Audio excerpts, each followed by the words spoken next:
రాష్ట్ర స్థాయి జిల్లా స్థాయి అదేవిధంగా గ్రేటర్ హైదరాబాద్ లో ఉన్న నాయకుల ద్వారా రాష్ట్రంలో మూసీ నది ఏ విధంగా ప్రవహిస్తుంది, మూసీ నది వల్ల ఈ రాష్ట్రంలో ఎక్కడి నుంచి ప్రారంభమవుతుంది, ఎక్కడి వరకు ఎండ్ అవుతుంది, ప్రారంభించినప్పుడు మూసీ నది ఏ విధంగా స్వచ్ఛమైన జలాలతోటి నీరుతోటి ప్రవహిస్తుంది, చివరికి వచ్చేసరికి అది ఏ విధంగా కలుషితమవుతుంది అనేది కూడా ఈ ప్రెజెంటేషన్ ద్వారా మనకందరికి కూడా పూర్తిగా వివరంగా తెలుసుకోవచ్చు.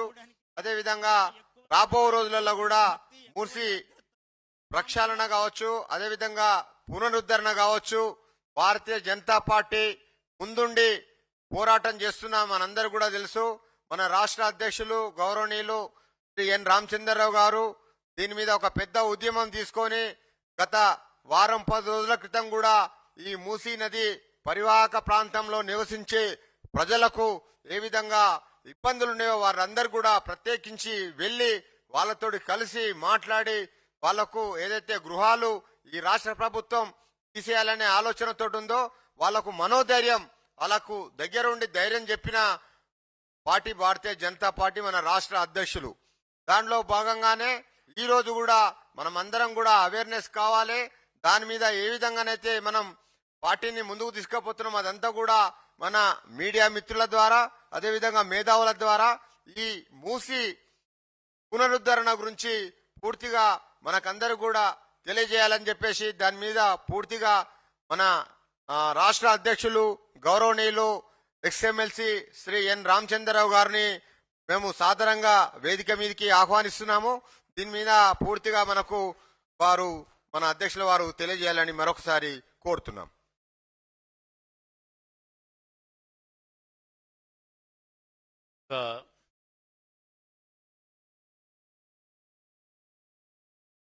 పైన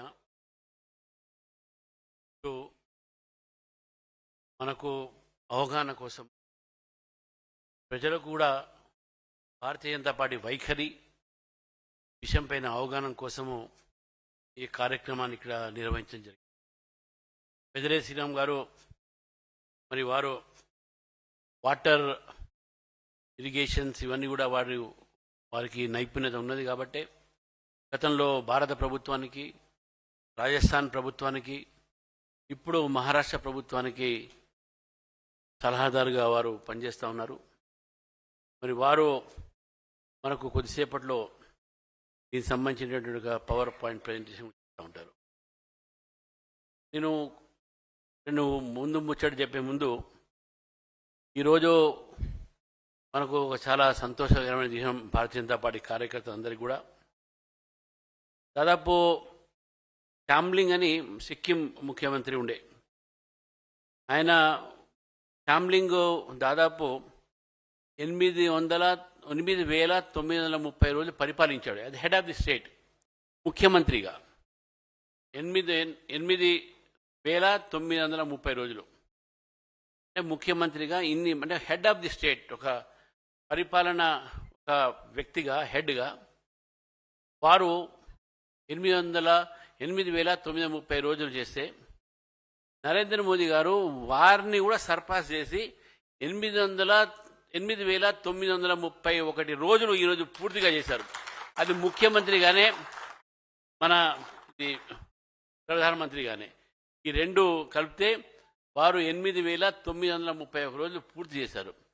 వారికి భారతీయ జనతా పార్టీ తరఫున తెలంగాణ ప్రజల తరఫున వారికి శుభాకాంక్షలు తెలియజేస్తూ మరి ఎన్నో సంవత్సరాలు పరిపాలించి భారతదేశాన్ని అత్యున్నత స్థాయిలో తీసుకుపోయి వికసిత్ భారత్గా వారి నిర్మాణం చేసేటటువంటి కార్యక్రమాల్లో మనందరం కూడా వారికి చేదోడుగా ఉండి మనం మోదీ గారికి భగవంతుడు ఆయురాలతో వారికి మంచి జీవితాన్ని ప్రసాదించి భరతమాత సేవకు ఇంకా చేయాలని చెప్పేసి కూడా కోరుతూ మరి ఈనాడు ఈ యొక్క మూసీ నది సంబంధించిన దాంట్లో ఈ మధ్య చాలా దానిపైన చర్చలు జరుగుతూ ఉన్నాయి. ఒకవైపు ప్రభుత్వము పవర్ పాయింట్ ప్రజెంటేషన్ ముఖ్యమంత్రి ద్వారా, అదేవిధంగా అపోజిషన్లో ఉన్నటువంటి ఒక బీఆర్ఎస్ పార్టీ నాయకులు కూడా పవర్ పాయింట్ ప్రజెంటేషన్ పెట్టడం జరిగింది. వాళ్ళిద్దరు కూడా వాళ్ళ వాళ్ళ వైఖరి చెప్పుకోవడం జరిగింది.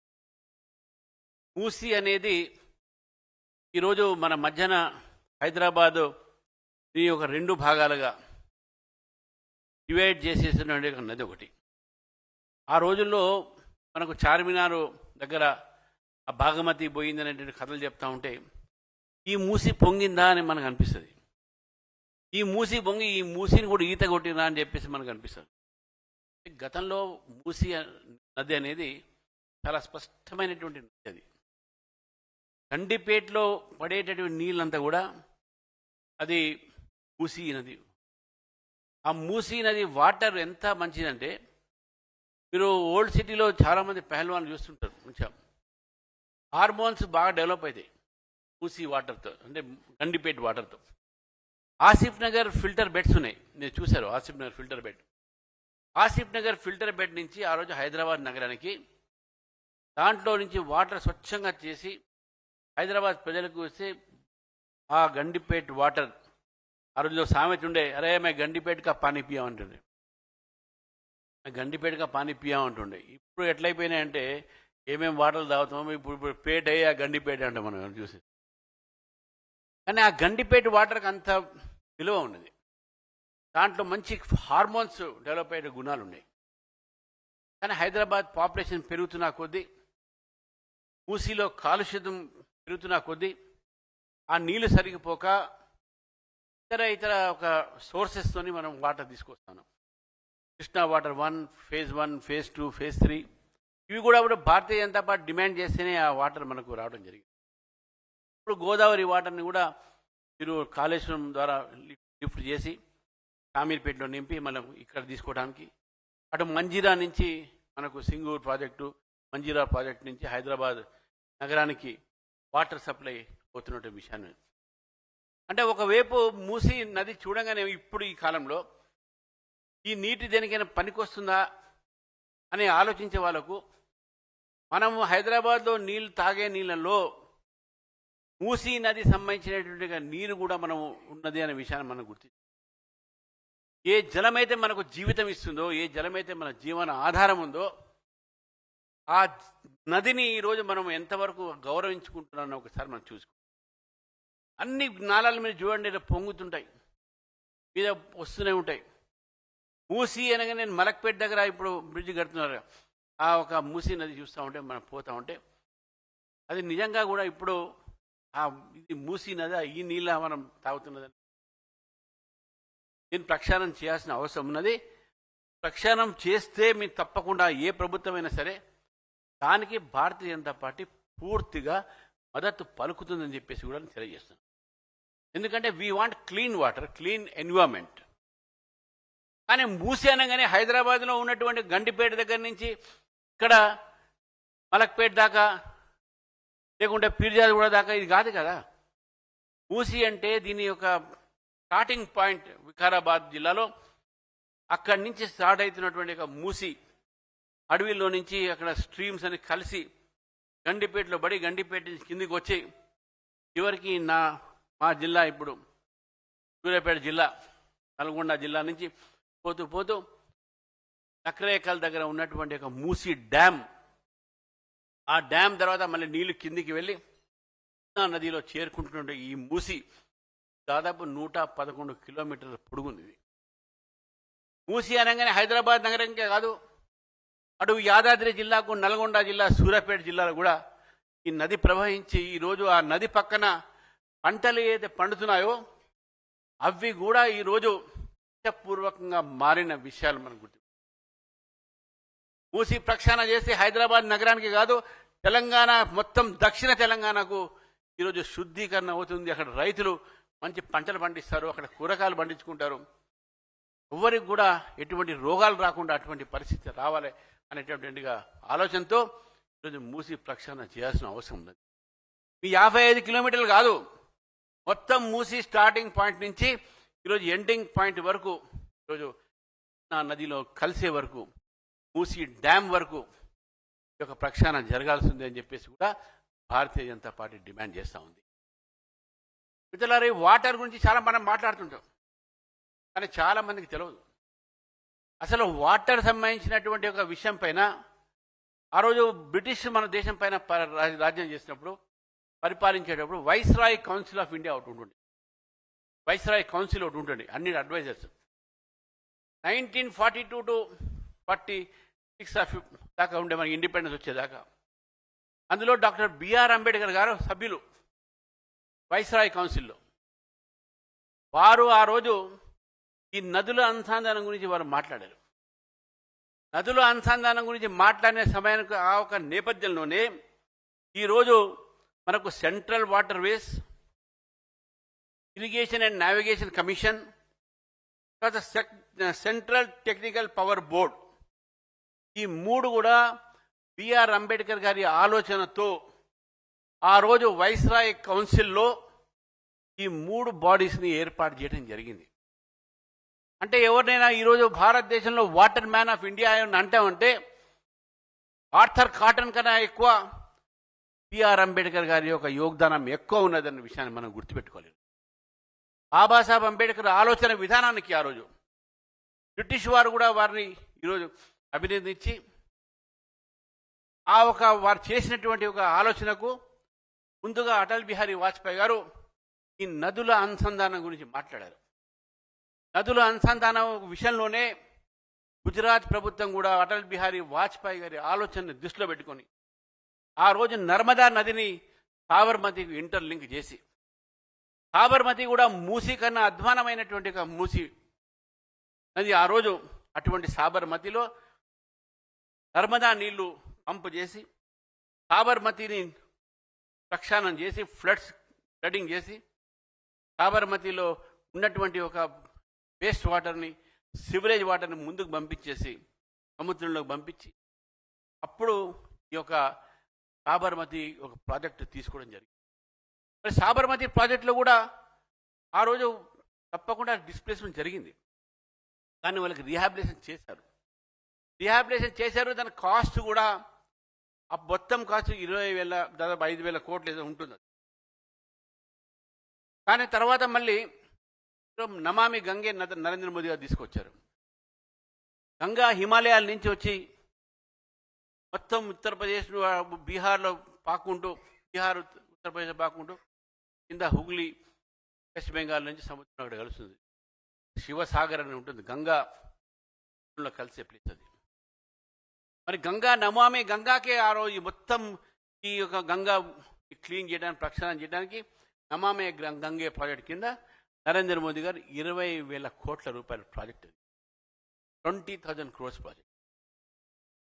ఈ యొక్క మూసీ నది ప్రాజెక్ట్ ఎంత ప్రక్షాళనం, ఈ 5,000 కోట్లు ఇవన్నీ అవుతున్నాయి. చిన్న ప్రాజెక్ట్ గురించి, గాంధీ సరోవర్ ప్రాజెక్ట్. కానీ 20,000 కోట్ల రూపాయలతో మొత్తం గంగాని నమామి గంగే ప్రాజెక్ట్ చేస్తే ఈరోజు మీరు మూసీ ప్రక్షాళన మీద 150,000 కోట్ల రూపాయలు మీరు వ్యయం చేస్తారని చెప్తా ఉన్నారు. ఎక్కడి నుంచి వస్తాయి? నా దగ్గర డబ్బులు లేవు, పెన్షన్స్ అయినా డబ్బులు లేవు, రైతు భరోసా డబ్బులు లేవు, రాష్ట్రానికి నడపడానికి డబ్బులు లేవు. 150,000 కోట్ల రూపాయలు ఎక్కడి నుంచి తీసుకొస్తారో? మీరు అప్పు తీసుకొస్తే మళ్ళీ అప్పు కట్టేది ఎవరు? తెలంగాణ ప్రజలు. కాబట్టి అంత వ్యయం అవుతుందా? 5,000 కోట్లతో మీరు స్టార్ట్ చేసినటువంటి బడ్జెట్ 2 రోజులకే 7,000 అయిపోయింది. మీరు పవర్ పాయింట్ ప్రజెంటేషన్ అప్పుడు కొద్దిగా ఆలోచించాల్సిన అవసరం తెలంగాణ ప్రజలు కూడా. నిజంగా ఈరోజు ఎక్కడ కూడా నిర్వాసితులు ఏదైతే చేస్తారో రీహాబిలేషన్ ముందు జరగాల్సి ఉంది. మేము ఇస్తాము, అక్కడ ఇస్తాము, ఇక్కడ ఇస్తాం కాదు. ఆ రోజు కేసీఆర్ గారు కూడా వరంగల్ నగరంలో స్లమ్ ఫ్రీ సిటీ చేస్తా అని చెప్పి అప్పుడు ఫ్లడ్స్ వచ్చినప్పుడు అందరిని స్లమ్స్ అన్ని ఖాళీ చేయించారు. చాలా కాలం వరకు వాళ్ళ ఇల్లు రాలే, రెంటల్ ఇంట్లో ఉన్నారు. తర్వాత డబుల్ బెడ్రూమ్ వచ్చినా లేవా ఎవరికి దేవుడు ఎరుక. కాబట్టి డిస్ప్లేస్మెంట్ చేసే ముందే వాళ్ళకి రీహాబిలిటేట్ చేయాల్సిన అవసరం ఉన్నది. ఇది Bharatiya Janata Party first demand. You have to rehabilitate the displaced people first. ఈరోజు భయంతో ఉన్నారు. 5 కిలోమీటర్ల దాకా మీరు దాన్ని బఫర్ జోన్ కింద తీసుకుంటున్నారు. 5 కిలోమీటర్ల దాకా జనం ఖాళీ చేసే పరిస్థితి చేస్తూ ఉన్నారు. ఒకవైపు ప్రభుత్వము 10,000 ఇళ్ళు పోతాయని చెప్తున్నారు. మళ్ళీ అసెంబ్లీలో మీ మంత్రి గారు స్టేట్మెంట్ 1400 ఇళ్ళే మాత్రం అంటున్నారు. ఏది వాస్తవం? 10,000 వాస్తవమా? 1400 ఇల్లు వాస్తవమా? ఇక్కడ మీకు మధ్యనే వ్యత్యాసం ఉన్నది. మీ మాటలు ఎవరు నమ్మాలి? మూసి తప్పకుండా ప్రక్షాళన జరగాల్సి ఉంది. నేను ఎప్పుడు కూడా చెప్తాను, ఎందుకంటే నేను ప్రపంచంలో దాదాపు 20-30 దేశాలు తిరిగిన వ్యక్తిని కాబట్టి.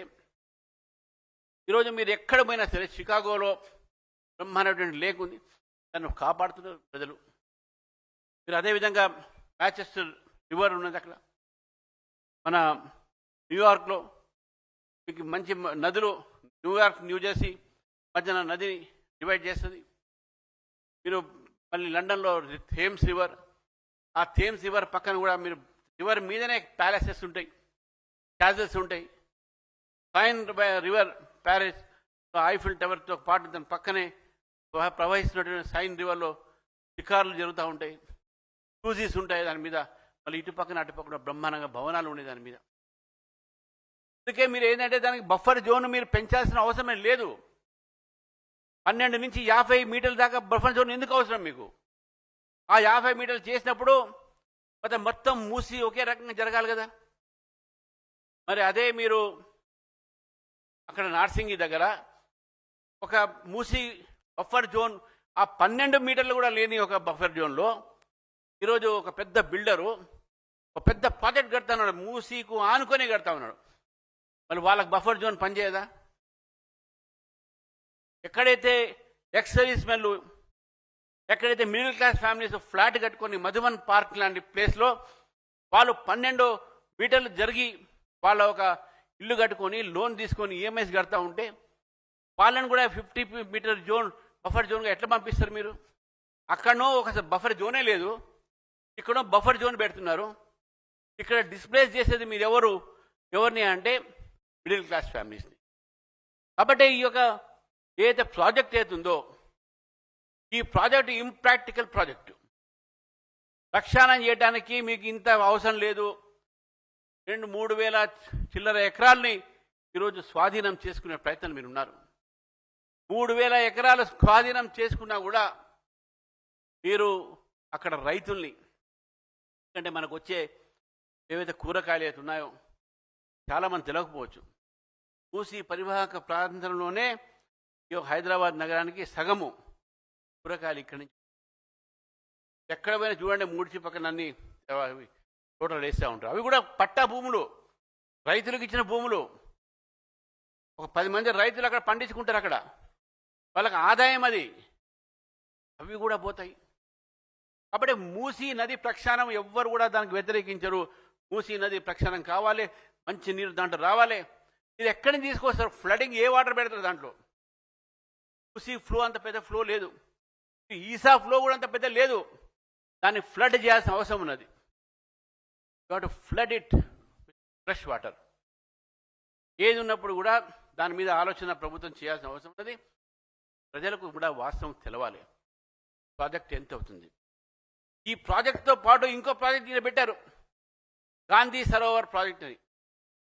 తుషార్ గాంధీ గారు, గాంధీ గారు మనోడు తుషార్ గాంధీ గారు ఫస్ట్ ట్వీట్ చేశారు, మా తాతగారి పేరు మీద మీరు ప్రాజెక్టులు కట్టి అక్కడ బీద వాళ్ళ ఇళ్ళని బేగారం చేయకండి, అక్కడ వాళ్ళని ఉండనియండి. ఆ పేరు మీద మీరు ఇంత ఖర్చు పెట్టాల్సిన అవసరం లేదు, పబ్లిక్ మనీ దండగ చేయాల్సిన అవసరం లేదని చెప్పడం జరిగింది. మరి గాంధీ సరోవర్ ప్రాజెక్ట్ అవసరమా? ఆల్రెడీ ఇప్పుడు గాంధీ పార్క్ ఉన్నది, అక్కడ ఆల్రెడీ ఇప్పుడు అక్కడ కార్యక్రమాలు జరుగుతూనే ఉన్నాయి. దానికి పెద్ద ఎత్తున నరేంద్ర మోదీ గారు 1000 పెడితే నేను 1200 పెడతా అని చెప్పేసి కాంపిటీషన్లో పోయి పెట్టండి, మా విగ్రహాలతో పెడితే మాకు ఎటువంటి అభ్యంతరం లేదు. కానీ పేదవాళ్ళ ఇల్లు కూలగొట్టి దాని మీద మీరు విగ్రహాలు కడితే తప్పకుండా దాన్ని భారతీయ జనతా పార్టీ వ్యతిరేకిస్తుందని చెప్పి కొడితే, ఇది విషయం మనం గుర్తుపెట్టుకోవాలి. కాబట్టి డాక్టర్ అంబేద్కర్ గారి ఆలోచనతో, మోదీ గారి యొక్క ప్రయత్నంతో ఈరోజు ప్రాక్టికల్గా మనం చూస్తున్నటువంటి మూసి ఒక పరివాహక నది ఏది ఉందో దాన్ని మొత్తం కూడా మాట్లాడాల్సిన అవసరం ఉన్నది. చివరికి పవర్ పాయింట్ ప్రయత్నించే ముందు ఒక మాట చెప్తా ఉన్నాను. కాంగ్రెస్ డిఎన్ఏ కేవలం డెవలప్మెంట్ కోసం లేదు, అదొకటే వాళ్ళ ఉన్నది. 60 సంవత్సరాలు పైగా మన రాష్ట్రాన్ని వాళ్ళు పరిపాలించారు. మధ్యన తెలుగుదేశం పార్టీ వచ్చింది. మరి కనీసం తెలుగుదేశం పార్టీ ఇప్పుడు నేను ఆ రోజు వాజ్పేయి గారు చంద్రబాబు నాయుడు కలిసి మనకు మంచి బ్రహ్మాండమైనటువంటి ఒక హైటెక్ సిటీలు అవి ఇవి ఈరోజు వాజ్పేయి గారు చంద్రబాబు నాయుడు గారు మనకి ఇచ్చారు. కానీ కాంగ్రెస్ పార్టీ ఈ యొక్క మొత్తం రాష్ట్రాన్ని నగరాన్ని ఏలింది వాళ్ళే కదా. అప్పుడు ఏమైంది ఆలోచించలేదు దీని గురించి. టీఆర్ఎస్ పార్టీ మూసి రివర్ ఫ్రంట్ బోర్డు పెట్టి మన ప్రేమ్ సింగ్ రాథోడ్ గారు దానికి చైర్మన్ మరి అంటుండే మధ్యాహ్నం ఓ కుర్సీ టేబుల్ తప్ప ఏం లేదంట. ఇంకా ఏం ఆ కుర్సీ కూడా మిగిలింది ఎక్కడి నుంచి ఉంటుండే. ఆ బోర్డుకు డబ్బులు లేవు. వాళ్ళు కూడా మాట్లాడుతున్నారు ఓ మేమని చెప్పేసి. అసలు మీ ప్రాజెక్ట్ ఏంది ఇద్దరు కలిసి మొత్తం తెలంగాణ హైదరాబాద్ మొత్తాన్ని కూడా నాశనం చేసే ప్రయత్నం ఉన్నారు మీరు. నేను హైదరాబాద్ ప్రజలను కోరుతా ఉన్నాను, భారతీయ జనతా పార్టీ మూసి యొక్క సుందరీకరణకైతే ఏంది ప్రక్షాళనకైతే ఏంది వ్యతిరేకం కాదు. కానీ గాంధీ సరోవర్ ప్రాజెక్టు మీద 7,000 కోట్ల పైగా మీరు ఖర్చు పెట్టి ప్రజాధనాన్ని అది కూడా అప్పు తీసుకువచ్చి బ్యాంకుల దగ్గర అక్కడ ఉన్నటువంటి బీదవాళ్ళ ఇల్లు మధ్యవర్తి తరగతి ఇల్లు కూలగొట్టడానికి వీలు లేదు. దాన్ని భారతీయ జనతా పార్టీ అడ్డుకుంటుందని చెప్పేసి కూడా తెలియదు. దాన్ని మాత్రమే అడ్డుకుంటుంది అని కాదు. ఏదైతే మూసీ పక్కన అక్రమ కట్టడాలు ఉన్నాయో పెద్ద పెద్ద వాళ్ళవి మళ్ళీ దాని మీద కూడా ప్రభుత్వం ఆలోచించాల్సి వస్తుంది. ఎవరిచ్చారు పర్మిషన్ వాళ్ళకు? ఇక్కడో బీదవాళ్ళు, అక్కడో బాగా డబ్బున్న వాళ్ళు ప్రాజెక్టులు కడతా ఉన్నారు. మళ్ళీ వాళ్ళు కట్టవచ్చు, వీళ్ళు మాత్రం ఇక్కడ ఉండకూడదా? ఇది ఈరోజు ఆలోచించాల్సిన అవసరం ఉన్నది. దానికి గతంలో కూడా చెప్తున్నాం, ఇప్పుడు కూడా ఎస్టీపీలు మనం చేయండి. దాని ద్వారా వాటర్ ఫ్లడ్ పడే వాటర్ని చేయండి. తద్వారా ఫ్రెష్ వాటర్ మూసీలు వస్తుంది. మూసీని క్లీన్ చేయండి. గతంలో వీళ్ళు రబ్బర్ డ్యామ్లు ఆ డ్యామ్లు పెట్టారు, కానీ పెద్ద దాని యొక్క ఫలితం లేదు. హైదరాబాద్ నగరం కూడా సుందరీకరణ కావాలి. మన రాబోయే తరము మూసీలో పడవల్లో అక్కడ చేయాలి. క్రూజీలు ఉండాలి, దాంట్లో నైట్ బోటింగ్స్ ఉండాలి. మేము కూడా అనుకుంటాం, అందరం కూడా నదుల ఒక ఏదైతే మనం చూస్తూ ఉంటాం అన్నీ. కాబట్టి ఇటువంటి ఒక మనకు సుందరీకరమైనట్టు కాలే. కానీ కాంగ్రెస్ పార్టీ ఎప్పుడు కూడా అభివృద్ధికి వ్యతిరేకమే. ఇప్పుడు కూడా వాళ్ళు అభివృద్ధిని కానియరు, అభివృద్ధి పేరు చెప్తారు, కరప్షన్ జరుగుతుంది. ఈ 1,50,000 crores ఆయన కాళేశ్వరం పెడితే ఈయన మూసేశ్వరం పెడతాడు. ఈయన కాళేశ్వరం మూసేశ్వరం ఇది చివరికి ఏదైతే తెలంగాణ మూసేస్తారు. మూసితోనే మూయింపు. దయచేసి ఈ పని చేయకండి. భారతీయ జనతా పార్టీ మేము అనేక రాష్ట్రాల్లో మేము పరిపాలిస్తున్నాం. భోపాల్ చూడండి మీరు, సిటీ ఆఫ్ లేక్స్, బ్రహ్మాండంగా ఏమైనా పోతే తెలుసున్నది. Beautiful lakes are maintain they. City of lakes Bhopal. మరి అటువంటి ఒక సిటీ ఆఫ్ లేక్స్ చూడండి మీరు. మీరు ఎన్నో ఒక ప్రాంతాల్లో చూడండి మీరు యమునా ఎక్స్ప్రెస్ వేలో చూడితే పక్కన యమునా నది కెనాల్ పాడుతూ ఉంటుంది ఉత్తరప్రదేశ్లో. ఈరోజు ఇవన్నీ చూస్తే మొన్న నేను వారణాసి పోయిన లాస్ట్ 4-5 years బ్యాక్. వాటర్ కింద క్లీన్ వాటర్ ఉందంటే అంత క్లీన్ వాటర్ ఉంది గంగలో. యమునా ఒక ప్రక్షాళన కూడా జరుగుతూ ఉంది నమామి గంగే పేరు మీద. నమామి గంగే లాగానే అక్కడ 20,000 అయితే మీకు 1,50,000. అది ఉత్తరప్రదేశ్, బీహార్, ఢిల్లీ ఇవన్నీ దాటుకొని వచ్చేటట్టుగా యమున, గంగా ఈ నదులన్నీ కూడా దాని కింద కావు. మీకు మాత్రం 20,000 ఈ యొక్క 50 కిలోమీటర్లకి. కాబట్టి చివరికి ఒక మాట చెప్తా ఉన్నాను, ఈరోజు మీరు ప్రక్షాళన చేస్తే మూసీ యొక్క ఒరిజిన్ నుంచి ఎండ్ వరకు చేయాల్సిన అవసరం. ఇక్కడ ఉన్న రైతులకు కూడా భరోసా మీరు ఇవ్వాలి, మీకు మంచి నీరు వస్తాయని చెప్పేసి. మూసీ ప్రాజెక్ట్ని కూడా మీరు ఈరోజు ఒక సాగునీరు కూడా అక్కడ అవసరం ఉంది. కాబట్టి ఈ నీళ్ళ నుంచి ఇక్కడ తాగునీరు మనకు సరిపోయిన తర్వాత గండిపేట ద్వారా ముందుకు తీసుకొని హిమాయత్ సాగర్ నుంచి వచ్చే ఈసా కూడా మనం డెవలప్ చేసుకోవాల్సిన అవసరం ఉన్నది. అన్నీ కూడా ఇల్లీగల్ ఎంక్రోచ్మెంట్ మీరు తీసేయండి. ఇల్లీగల్ వచ్చినాయి ఎట్లా మీ జమానాలో వచ్చినాయవన్నీ, మీ హయాంలో వచ్చిన ఇల్లీగల్ అన్నీ కూడా వాళ్ళకు ముందు రీహాబిలేట్ చేయండి. ఎవరిని కూడా నిర్వాసం చేయకండి. పెద్ద పెద్ద మాటలు పెట్టి చెవులో పువ్వు పెట్టకండి. అది కూడా చెప్తాను. మీ మాటలు వింటే ఓహో అరిచేతి మీద స్వర్గం చూపెట్టేటోళ్ళు మీరు. దయచేసి వాళ్ళకు స్వర్గం నిర్మాణం చేయండి. ప్రతి ఒక్క బీదవాడికి, ప్రతి ఒక్క మధ్యవర్తికి ఈరోజు ఒక ఇల్లు అనేది ఒక స్వప్నం. ఒక ఇల్లు కట్టుకొని బ్యాంకులో లోన్ తీసుకొని ఈఎంఐ ఎన్ని కష్టాలు కట్టుకున్నా నాకు సొంత ఇల్లు ఉంది, నా పిల్లలు పిల్లలకి ఉంటున్నారు, నా ఫ్యామిలీ, నా హౌస్. అందుకని east or west, home life is best అంటాం మనం. అందుకని ఆ హోమ్ ఏది ఉన్నదో ఆ హోమ్ని డిస్టర్బ్ చేయకండి.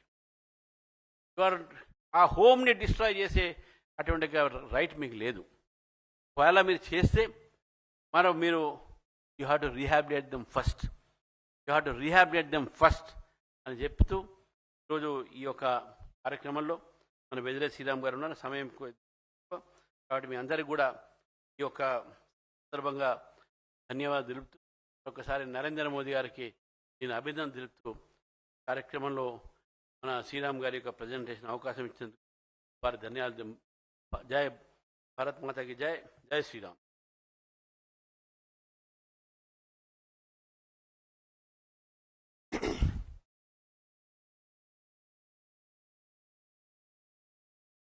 మూసీ ప్రక్షాళన మీద,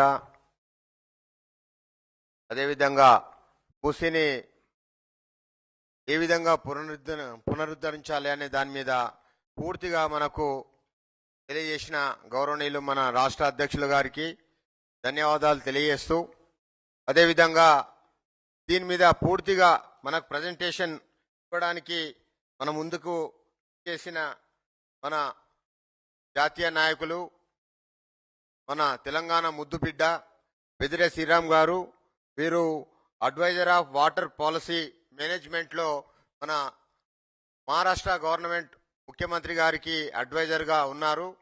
వారు తెలంగాణలో ఈ మూసీ మీద పూర్తిగా ప్రక్షాళన చేయాలి, మూసీ నదిని కూడా స్వచ్ఛమైన వాటర్తో దీనంతా కూడా ముందుకు తీసుకుపోవాలనే ఒక ఆలోచన విధానంతో ఈరోజు మనకి ఇక్కడ ఒక మంచి ప్రజెంటేషన్ ద్వారా మూసీ మీద ప్రజెంటేషన్ ఇవ్వడానికి వారు ఢిల్లీ నుంచి విచ్చేశారు.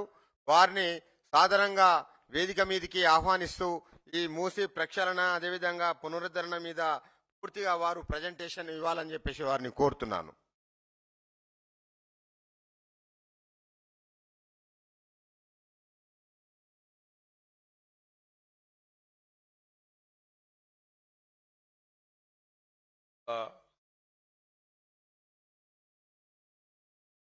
స్పష్టంగా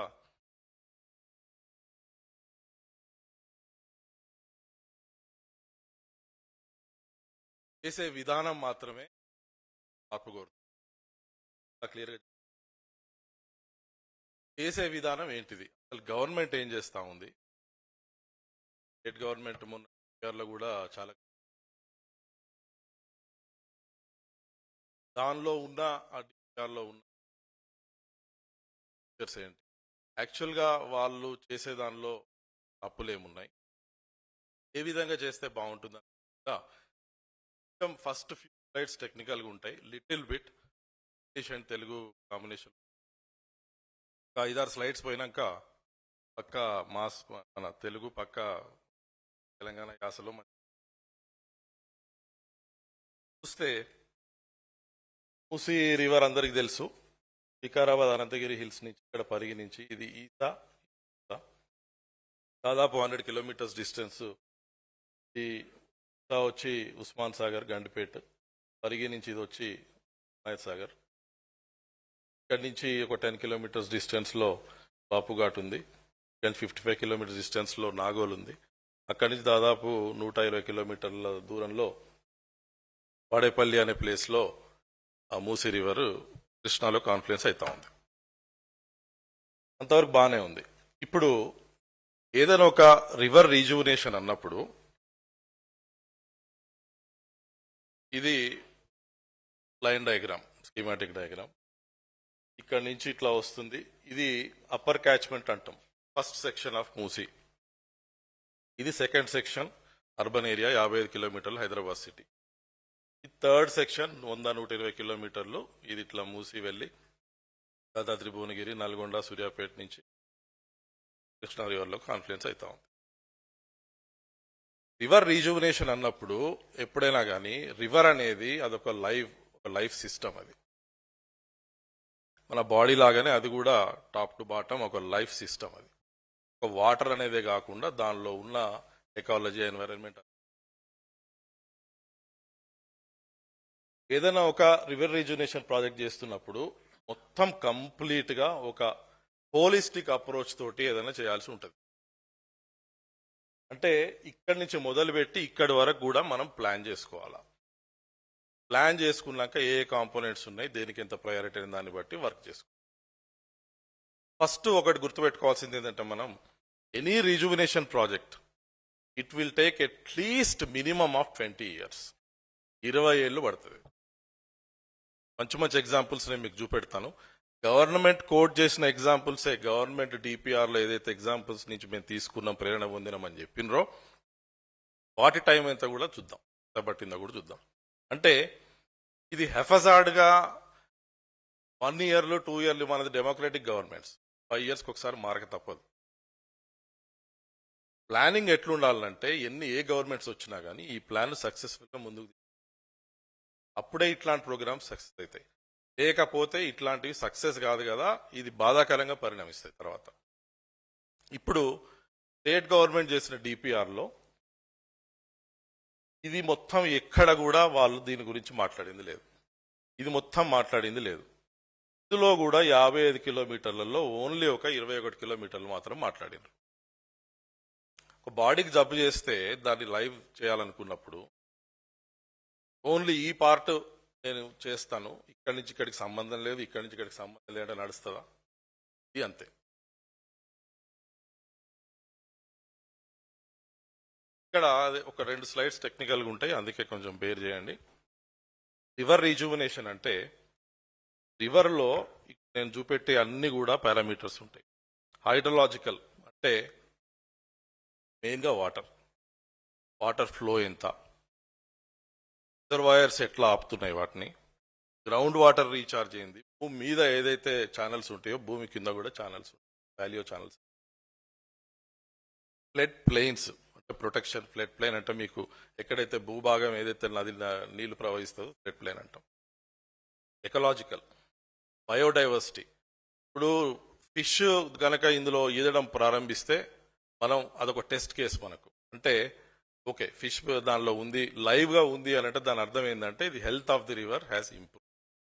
హెల్త్ ఆఫ్ ది రివర్ మళ్ళా రిజువినేట్ అయ్యి పునర్జీవనం చెందింది అనేది అర్థం. అట్లే water quality, sewerage, effluents. Ramachandra Rao గారు ఇందాక చెప్తూ హైదరాబాద్ గురించి వారికి తెలిసినంత ఎవరికి తెలియదు.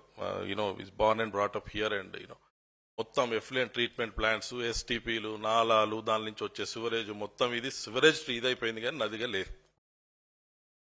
River morphology and geomorphology, river channels, banks, sediment flow, seasonal dynamics. అట్లే రైపేరియన్ జోన్. ఈ వాటరు ల్యాండ్ ఎక్కడైతే కలుస్తాయో, ఈ వాటర్ ఏదైతే ఇది నా ఏరియా అనుకుంటుందో దానికి స్టెబిలిటీ కానీ, ఫిల్టరేషన్ కానీ, హ్యాబిటాట్ సపోర్ట్ కానీ ఇచ్చే ఏరియాను రైపేరియన్ జోన్ అంటారు. న్యూట్రియంట్స్ అండ్ ఎనర్జీ, మనకి ఎట్లయితే న్యూట్రియంట్స్ ఎనర్జీ ఉంటుందో ఈ వాటికి కూడా వాటర్ కూడా సన్లైట్ పడుతుంది, తర్వాత న్యూట్రియంట్ సైకిల్స్ ఉంటాయి. దాంతోటే అందుకనే మన పైల్వాన్లు హార్మోన్స్ అని అన్నారు కదా డాక్టర్ రామచంద్రరావు గారు, అది nutrients and energy of the water. Biodiversity అంటే డైవర్స్ స్పెసీస్ ఉండాలి అందులో. గంగా కానీ లేకపోతే మన దేశమే ఒక గొప్ప దేశం. ఈ దేశంలో ఉన్న నదులన్నీ కూడా జీవనదులు, మోస్ట్ ఆఫ్ దెమ్. దానిలో ఉన్న స్పెషీస్ తోటి, బయోడైవర్సిటీ తోటే మనం ఇంతకాలం భారతదేశం ప్రపంచంలో అప్పటి నుంచి ఇప్పటికి సర్వైవ్ అవుతుంది అని అంటే one of the reason. Social and cultural, ఒక సోషల్ ఇది ఉంటుంది, దానికి కల్చరల్ ఎంబాడిమెంట్ ఉంటుంది. తర్వాత గవర్నెన్స్. వీటిని అన్నిటిని కంటిన్యూ చేస్తూ దీన్ని మేనేజ్ చేయడం అనేది గవర్నెన్స్. సో ఇన్ని ఉంటాయి. దీన్ని తెలుగులో కూడా రాసిన, ఇవే నేను తెలుగులోనే చెప్పిన కాబట్టి ఇది క్విక్ గా చూడండి. జలశాస్త్రం, తర్వాత పర్యావరణం, నీటి నాణ్యత, నది ఆకృతి, భూ ఆకృతి, తీర ప్రాంతం, పోషకాలు, శక్తి, జీవవైవిధ్యం, సామాజిక సాంస్కృతిక పాలన. రివర్ ఫ్రంట్ డెవలప్మెంట్ అంటే ఏంది? ఇక్కడ కేర్ఫుల్ గా అబ్జర్వ్ చేయాల్సింది ఏంటంటే రివర్ రీజువినేషన్ అంటే ఏంది, రివర్ ఫ్రంట్ డెవలప్మెంట్ అంటే ఇది చాలా క్లారిటీ తోటి మనం అర్థం చేసుకోవాలి. స్టేట్ గవర్నమెంట్ అనౌన్స్ చేసింది రివర్ రీజువినేషన్ అనే పేరు మీద డిపిఆర్ తయారు చేస్తున్నారు. అందులో ఉన్న కంటెంట్స్ అన్ని కూడా రివర్ ఫ్రంట్ డెవలప్మెంట్ కంటెంట్స్. పైన ఉన్నదేమో అట్టనేమో సోషల్ ఉంది, లోపలికి పోతే సైన్స్ ఉంది.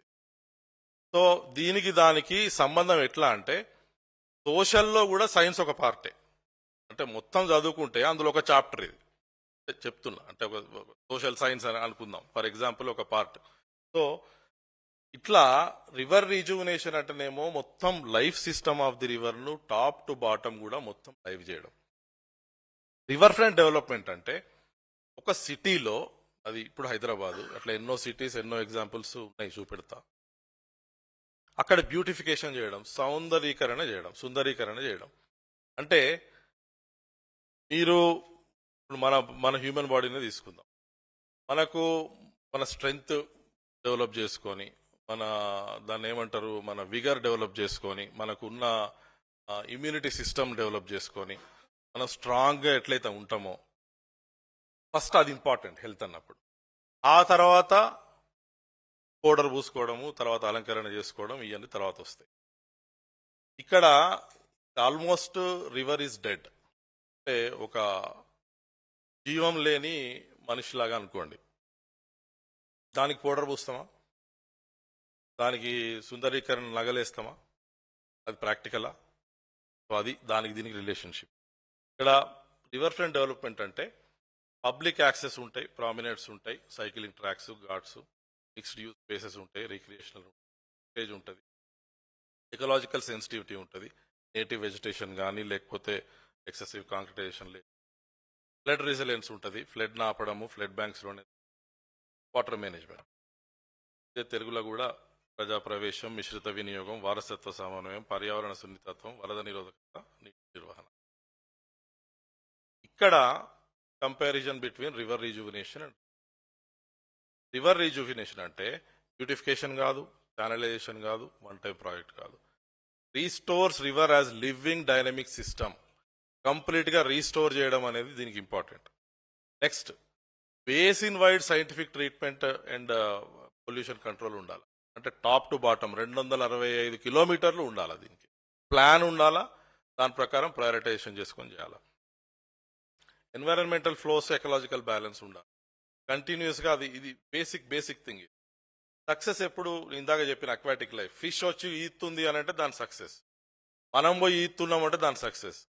ఇప్పుడు మనిషి మీరు ఎంత బ్యూటిఫికేషన్ చేయండి, అందులో గనక ఈ డెవలప్ చేసిన ఇంజనీర్స్ కానీ, పొలిటికల్ లీడర్స్ కానీ, లేకపోతే మామూలు జనాలు కానీ అందులోకి వెళ్ళి ఈత కొడితే నీళ్ళలో దిగి ఏమాత్రం ప్రాబ్లం లేకుండా వచ్చి బయటకు వచ్చినాం అంటే అప్పుడు దట్ ఈస్ సక్సెస్. అప్పుడు స్టార్ట్ చేయండి.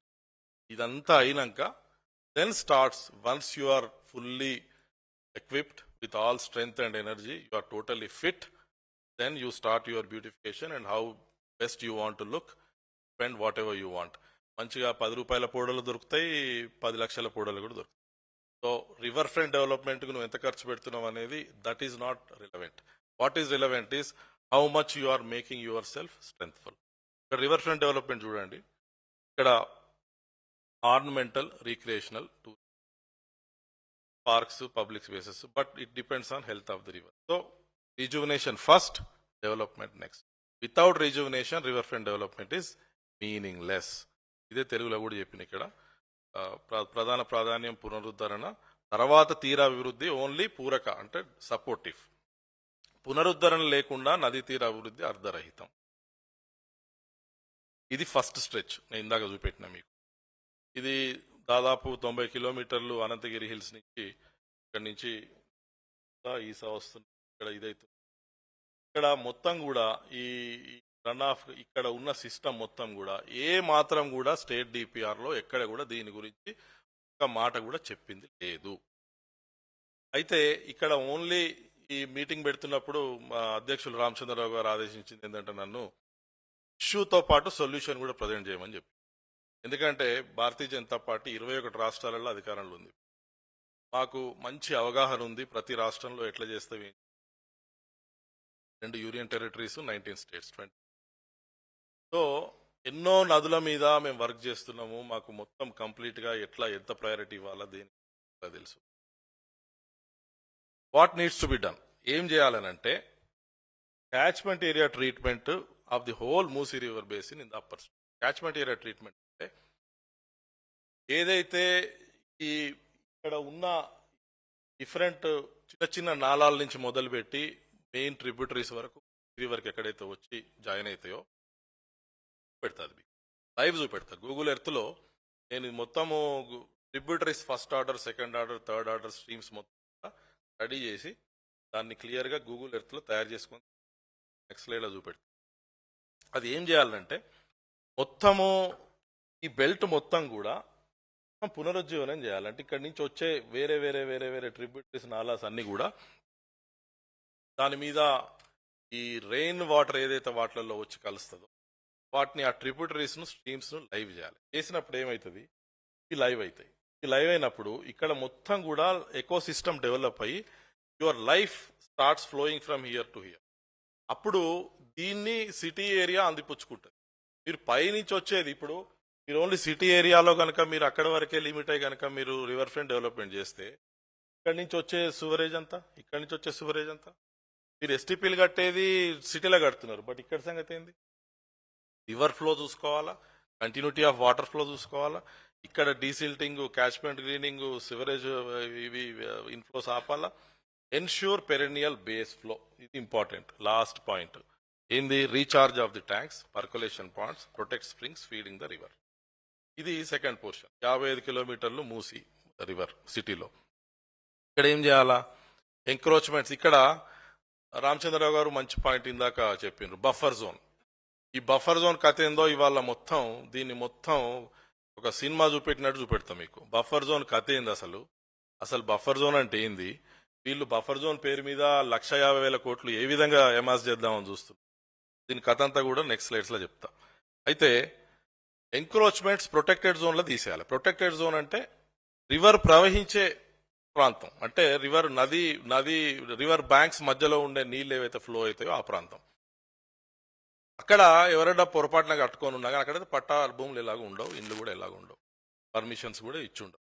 సో అక్కడ వరకు మాత్రం తీసేయాలి. అవి మహా అయితే ఒక 1,000-1,100 కంటే 1,000-1,100 కూడా ఉండవు, అంతకంటే తక్కువే ఉంటాయి నాకు తెలిసి. ఎందుకంటే నదీ బెడ్ లో ఎవరు ఉండరు, పొరపాటున ఎవరైనా ఉన్నా కానీ వాళ్ళని రీహాబిలిటేషన్ చేయొచ్చు. తర్వాత flood plain zoning CWC guide lines ప్రకారం చేయాలి. సిడబ్ల్యూసి గైడ్ లైన్స్ ఏ విధంగా వీళ్ళు ఫాలో కాలేదు కూడా చూపెడతాం. సివరేజ్ మొత్తం కూడా ఈ రివర్లకు రాకుండా ఇంటర్సెప్టర్ అనేది క్రియేట్ చేయాలి. ఇవన్నీ చేసినప్పుడు ఈ సక్సెస్ అవుతుంది.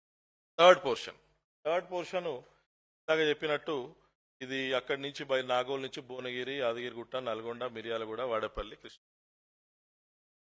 యాక్చువల్ గా ఈ పై పోర్షన్ ఏదైతే ఉందో వీళ్ళు నీళ్ళు ఇస్తున్నారు, కింది పోర్షన్ ఏదైతే ఉందో వీళ్ళు భరిస్తున్నారు. ఖరాబ్ చేసింది మనం సిటీలో. మనం ఖరాబ్ చేసి అస్సలు మనం వరి కావాల్సింది ఇగో ఈ పోర్షన్లో 120 కిలోమీటర్ల డిస్టెన్స్ లో మీరు ఇక్కడ ఇంటెస్టినల్ డిసీజెస్ తోటి పిల్లలు చాలా మంది చనిపోతారు. ఎందుకు చనిపోతుండ్రో ఎవరికి తెలియదు. మొత్తం కలుషితం, నీళ్లు కలుషితం, పాలు కలుషితం, వెజిటబుల్స్ కలుషితం, తల్లులు తినే వెజిటబుల్స్ కలుషితం, వాళ్ళు ఇచ్చే పాలు కలుషితం. సీనియర్ సిటిజన్స్ కూడా ఎర్లీగా చచ్చిపోతారు. ఫ్లోరోసిస్ మొత్తం బెల్ట్ లో కంప్లీట్ విలేజెస్ మొత్తం కూడా ఇదైపోయి ఉన్నాయి. దీనికి మనం చేయాల్సింది ఏంటంటే క్యాచ్మెంట్ ఏరియా ట్రీట్మెంట్. పైనుంచి వచ్చే సివరేజ్ ఆపడం అనేది ఫస్ట్ బేసిక్ థింగ్. దానికి ఆ ఫస్ట్ స్ట్రెచ్ లో, సెకండ్ స్ట్రెచ్ లో ఏవైతే మనం చేద్దాం అనుకున్నాం అవి కరెక్ట్ గా చేస్తే కనుక థర్డ్ స్ట్రెచ్ లో 90% ఆఫ్ ది ప్రాబ్లమ్ సాల్వ్ అవుతుంది. ఆ 10% ఏదైతే ఉందో ఇక్కడ మనము చేయాల్సినవి కూడా ఇక్కడ రాసిన డీసిల్టింగ్ ఆఫ్ ఇరిగేషన్ ట్యాంక్స్. ఏవైతే ట్యాంక్స్ ఆల్రెడీ వచ్చినాయో, డీసిల్టేషన్ అంటే ఆ కెమికల్స్ ఏవైతే ఆల్రెడీ ఇదై ఉన్నాయో, పొల్యూట్ అయి ఉన్నాయో వాటిని తర్వాత క్యాచ్మెంట్ ఏరియా ట్రీట్మెంట్ చేయడం. అక్కడ కూడా వెట్ ల్యాండ్స్ అని ఉంటాయి. వెట్ ల్యాండ్స్ పెడితే కనుక సివరేజ్ వాటర్ అందులోకి వెళ్ళి ట్రీట్ అయిన వాటర్, సివరేజ్ నుంచి ఎస్టీపీ నుంచి ట్రీట్ అయిన వాటర్ అందులోంచి పోతే పూర్తిగా క్లియర్ అవుతుంది. తర్వాత ఎప్పుడైతే మనం అక్కడ ఎవరైతే రైతులు వాళ్ళు పండించేది స్వచ్ఛతగా పండించే పరిస్థితికి తీసుకొస్తామో అది real success of Musi reserve. That is our ultimate success. మీరు ఐఐటికి ప్రిపేర్ అవుతారు, అల్టిమేట్ సక్సెస్ ఏంది, get a rank and join. అది గోల్. సో ఇది goal. Final 2 points is the goal. ఇది లేకుండా మూసీ రిజువినేషన్, బ్యూటిఫికేషన్ అని చెప్పడం వల్ల యూజ్ లేదు. అయితే ఎట్లా చేయాలి ఇది? దీన్ని ఎప్పుడైనా కానీ ఇది నేను మళ్ళీ చెప్తున్నా, ఇది ఎక్స్పీరియన్స్ తోటి, పూర్తి అవగాహన తోటి, ఇటువంటి వాటిలలో వేరే స్టేట్స్లలో పనిచేసిన నాలెడ్జ్ తోటి నేషనల్ లెవెల్లో వేరే స్టేట్స్ లెవెల్ చెప్పడం జరుగుతూ ఉంది. థియరటికల్ గా ఒక ప్రొఫెసర్ లెక్క వచ్చి చెప్పడం కాదు, ప్రాక్టికల్ ఎక్స్పీరియన్స్ తోటి మేము చెప్తున్నాం. రివర్ బేసిన్ అథారిటీ మూసి వాళ్ళకు అనంతగిరి హిల్స్ నుంచి పరిగి నుంచి మొదలుపెట్టి వాడేపల్లి వాళ్ళకి కంట్రోల్లో ఉండాలా. Single river basin authority basin wide plan ఉండాలా. ఆ బేసిన్ వైడ్ ప్లాన్ లో వికారాబాద్, రంగారెడ్డి, హైదరాబాద్, యాదాద్రి, నల్గొండ ఏరియాస్ మొత్తం వాళ్ళ కంట్రోల్. వాళ్లకు water quality monitoring, real time sensors, publicly accessible data ఉండాలి. ఈ పొల్యూషన్ కంట్రోల్ బోర్డు వాళ్ళు ఇచ్చిన డేటా కాదు, అంత ఫిక్టిషియస్ డేటా కాదు. అవసరమైతే ఇప్పుడు నేను నా గ్యాడ్జెట్ తోటి, నా మొబైల్లో లేదా నా తోటి సెన్సర్స్ తోటి ఇప్పుడు ఇంత ప్రస్తుతం బిఓడి ఎంత ఉంది, డిఓ ఎంత ఉంది, ఇవన్నీ కూడా నాకు ఎగ్జాక్ట్ గా ఆ పారామీటర్స్ తెలవాలా. నేను సాటిస్ఫై అంటే పబ్లిక్ సాటిస్ఫై కావాలా. అప్పుడు కానీ ట్రాన్స్పరెన్సీ అనేది వస్తుంది. అప్పుడే ఇది ప్రాబ్లం సాల్వ్ అవుతుంది. తర్వాత లీగల్లీ బైండింగ్ బేసిన్ ప్లాన్స్ ఉండాలి. ఇది ఈ ఫ్లో రిక్వైర్మెంట్స్ అని ఉంటాయి, ఎన్వైరన్మెంటల్ ఫ్లో రిక్వైర్మెంట్స్. తర్వాత పొల్యూషన్ లోడ్ లిమిట్స్ ఉంటాయి. ఇవన్నీ కూడా మీరు ఊరికనే చెప్పడం కాదు, వీటిని ఎట్లా మీట్ అవుతున్నాం, ఒక సంవత్సరంలో ఎన్ని తగ్గుతాయి, 2వ సంవత్సరంలో ఎట్లా వస్తుంది, 10 years 20 years down the road chart గీసి అవి స్టేక్ హోల్డర్స్ పార్టిసిపేషన్ చాలా ఇంపార్టెంట్. ట్రాన్స్పరెంట్ ప్లానింగ్ ఉండాలా, డిస్కషన్, పార్టిసిపేషన్ అండ్ మానిటరింగ్. ఇప్పుడు మనం ఇవాళ డిస్కస్ చేస్తున్నాం. ఇట్లాంటి డిస్కషన్స్ కొన్ని వేలు చేయాల గవర్నమెంట్. నమామి గంగలు ఇదే పని చేసినాం, యమునా డెవలప్మెంట్లు ఇదే పని చేసినాం, సబర్మతి దానిలో ఇదే పని చేసినాం. ప్రపంచంలో నేను ఎగ్జాంపుల్స్ చూపెడతా, వాళ్ళు చెప్పిన ఎగ్జాంపుల్సే, స్టేట్ గవర్నమెంట్ ఇచ్చిన డిపిఆర్ల ఎగ్జాంపుల్సే చెప్తా. వేల కన్సల్టేషన్స్ చేసి కాలనీ వైజ్ కూర్చున్నారు, వార్డ్ వైజ్ కూర్చున్నారు, ప్రజలతో కూర్చున్నారు, అకాడమిషియన్స్ తో కూర్చున్నారు, ఇంటలెక్చువల్స్ తో కూర్చున్నారు, ఎన్జిఓస్ తో కూర్చున్నారు, ఫైనాన్షియల్స్ తో కూర్చున్నారు. అన్ని రకాలుగా కూర్చొని అందరు సాటిస్ఫై అయినాకనే దీని మీద ముందుకు పోతేనే ఇది వర్క్ అవుతుంది. లేకపోతే ఇది వర్క్ కాదు కదా, ఇది బూమ్రాంగ్ అవుతుంది. ఇది మళ్ళీ జస్ట్ రివైవల్ కొరకు చెప్తున్నా. ఇక్కడ ఏం చేయలేదు, ఇక్కడ చేసిన వాళ్ళ ఇదేందో చెప్తా, ఎట్లా రాంగ్ చేసిర్రో చెప్తా. ఇది క్యాచ్మెంట్ ఏరియా ఆఫ్ సాగర్, ఇది మా క్యాచ్మెంట్ ఏరియాను మొత్తం చేయాలి మనం. ఇవన్నీ కూడా రియల్ పిక్చర్. ఇది అంటే ఈ చిన్న చిన్న కనపడేటి అని ఉన్నాయి కదా, మీకు అనిపిస్తుండొచ్చు చిన్న చిన్న నాళాలు మన ఊర్లలోకి వెళ్ళి పక్క నుంచి చిన్నగా పోతాయి. ఇప్పుడు అన్ని ఎండిపోయి ఉన్నాయి. అన్ఫార్చునేట్లీ మన జనరేషన్ అసలు చూడని కూడా చూడలే. మన parents generation, grand father generation అడిగితే బాగుపోతుందిరా, ఇంటి పక్క నుంచి పోతుందిరా అంటే అది ఫస్ట్ ఆర్డర్ స్ట్రీమ్ అంటే బ్రిడ్జ్ లో టాప్ నుంచి ఫస్ట్ స్లోగా స్టార్ట్ అయ్యే ఒక పాయ.